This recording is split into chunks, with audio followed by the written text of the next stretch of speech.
Hello friends, now we are going to study analysis of steady state stability.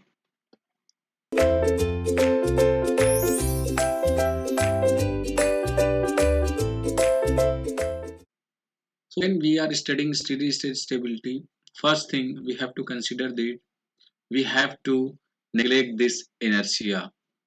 We will not deal with inertia in small signal stability or steady state stability. Now the second thing, if we are writing PE is equal to P max sine means let us assume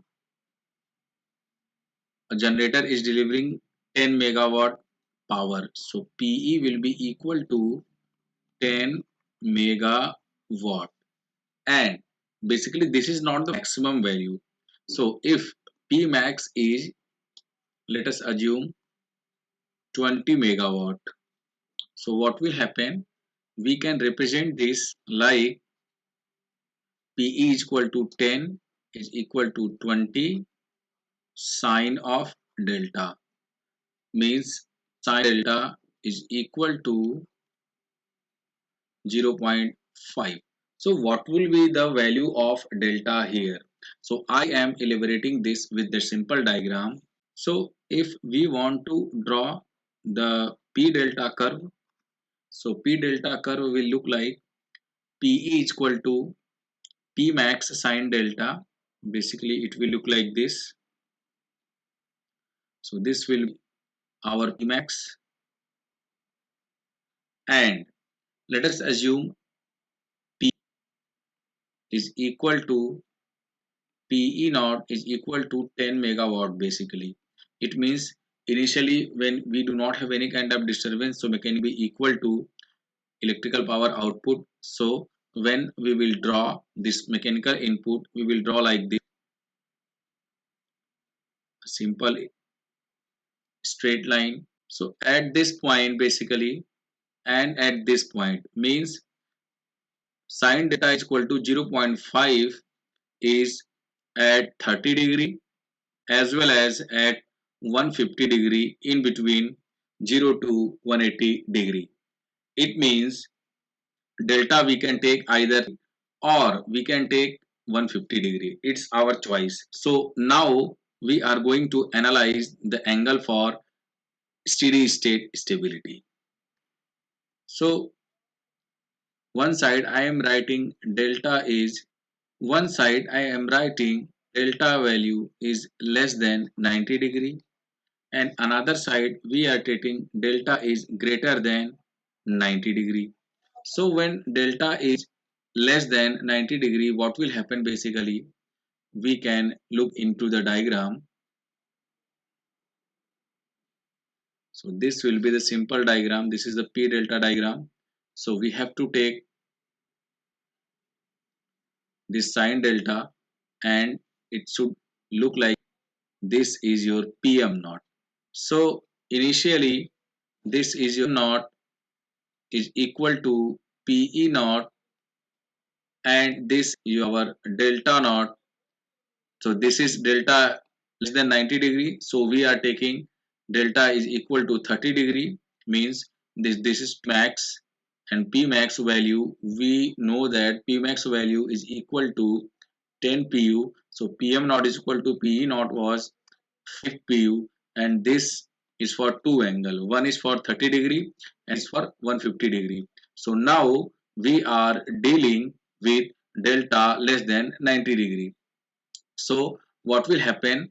So at steady state, PA value will be equal to PM minus PE. So initial all the equal. So this will be equal to 0.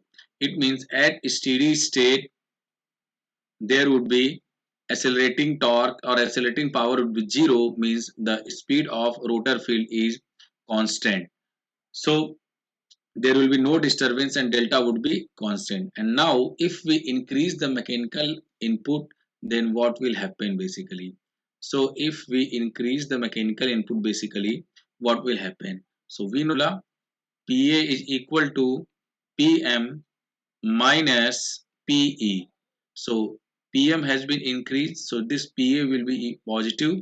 So if this PA will be positive, means accelerating torque is positive, this is equal to m alpha. So alpha would be positive. So if alpha is positive means rotor is start accelerating, means the speed of rotor will be increasing. So here it a, so once it will be like going to point B. So slowly it go, and after reaching this point basically in between, so what will happen when it will checking, and when this delta reaches to B basically, so at point B basically, at point B basically, value of delta become delta 1. So value of delta become delta 1 after disturbances, and now at delta our system would be operating at this angle. So when we will consider delta is greater than 90 degree, so delta is greater than, delta is equal to 150 degree. So when we are considering delta is equal to 150 degree means what will happen. So now we so let us assume this is P delta curve. So this like this, and with red pen I am drawing. So mechanical input here, so initial PM naught is equal to PE naught. So delta is operating at this point, so delta naught is equal to 150 degree. So initially steady state, so PA is equal to PM naught minus PE naught will be equal to 0. But what happened after few times when we increase the mechanical input? So when we increase the mechanical input, PA is equal to PM minus PE. So when we increase the mechanical input, this PA will be positive and the rotor start accelerating and delta will be increasing. And if delta is increasing after, this is the main point, if delta is increasing after 9 degree, so if delta is increasing, so the PE value has been decreasing. So once PM has been increased, so equal to PA will be equal to PM minus PE. PM minus PE. So basically PE is reducing here. When PE is reducing, so PA will accelerating and then again increase in delta, and again increase in delta means again PE value is reduced. So look in the diagram, when we are moving to this direction, PE value has been reducing and slowly it will be going to 0, and at this point the generator will start generating 0 power. So the system will be unstable. So here we have clear in our mind that if we are operating delta less than 90 degrees, so if any kind of disturbances occur, then the system will be not unstable. But in case of delta greater than 90, when any kind of disturbances occur, then the system will be unstable. So delta will be less than has been. Now we are talking about delta is equal to 90 degrees. So delta is equal to 90 degree if you are considering. So delta is equal to 90 degree. If delta is operating at 90 degree and if any kind of disturbances occur, then we do not have the exact idea in which side this delta will be go. So delta is equal to 90 degree is our critical angle, basically critical angle stability point of view. So this delta is equal to 90 degree is critical angle. And one more point we need to focus is that if we will draw the slope dPe by d del, so it will always be greater than 0.